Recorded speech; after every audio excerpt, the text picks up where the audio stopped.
All right, good afternoon, everybody. I am Jimmy Jones reporting for the Eastman Examiner. Today is Saturday, December the 19th, 2015. And this morning, Eastman firefighters responded to a structure fire around 6:19 a.m. on Park Drive here in Eastman. Officials tell us that a man died in the fire. They are unable at this time to make an official identification of the deceased in the fire. An autopsy must be performed to make that official determination. However, we spoke to a neighbor that was on the scene and is familiar with the residents of the house, and the neighbor tells us that most likely the identity of the man that died is Andrew Allen. Andrew shared the home as roommates with Juanita Archer and Tom Haynes. Now, Juanita Archer and Tom Haynes escaped the home, while Tom did sustain some injuries and went to the hospital to be treated. Those were minor injuries with a laceration to the head. Eastman Fire Chief Carl Johnson described the situation for us when his department arrived on the scene. Yeah, we received a call from 911 at 6:19 this morning. 6:23. I'm sorry, 6:19 this morning. We had information that we had an entrapment in the structure. We got here, the mobile home was fully involved from one end to the other. Unable to make a rescue attempt at that time. We had to extinguish some fire before we could do that. We had 3 people in the structure. 2 got out. One had some minor injuries. Another one got out without injuries, and we did have 1 fatality. Investigator James Atkins of the State Fire Marshal's Office was also called to the scene by the Eastman Fire Department to conduct an investigation into the cause of the fire. Well, I was called in to assist by Chief Johnson because of the fatality. We did have 1 fatality. He was a male. He's been transferred to the state crime lab for an autopsy and to be ID'd. And any cause of fire determined at this point? Well, during the investigation, we determined that the fire started actually in the living room area from a space heater. Yeah, so no suspicion of foul play at this time then? No suspicion of foul play at this time. It is still under investigation until we hear back from the crime lab. We talked to a neighbor in the area, Miss Daisy Durham. Miss Durham says that Juanita Archer came to her house seeking assistance and calling 911 for the fire. And Miss Durham described to us the situation at the fire scene. Okay, Juanita ran over to my house and told me to call 911 because their trailer was on fire.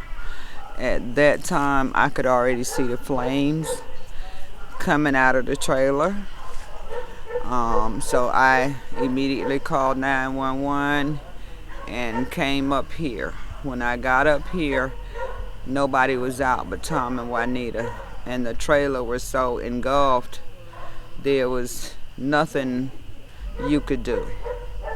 There was smoke and fire coming out the windows and out of the ceiling. I called 911. They immediately responded to my call. Drink, how long it took rescue to get here? They were here immediately.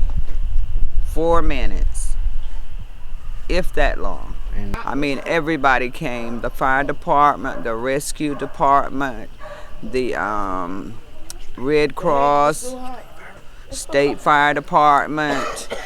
I mean, in a few minutes, everybody was here. Yeah, it didn't take them long at all to respond to my call. And I'm sure the community is just devastated, shocked, yeah. Because one person didn't make it out of the house. So when I got here, I'm a nurse, a disabled nurse, and when I got here, the trailer was so engulfed that you could not even get close to it. And I did try to see if there was any way we could get in and get him out, but it was just too late, because Tom did try to get him out, because he jumped out the back window. And Tom got hurt as well, didn't he? Yes, he got hurt as well. He when he jumped out the back window, he hit his head on that trailer hitch, you know, the part that sticks out. He hit his head on that, and he also had a nosebleed. Now, these people, when they came out, they had no clothes on or anything. They were in bed, asleep. So, Has anyone else from the community come to offer assistance? yes.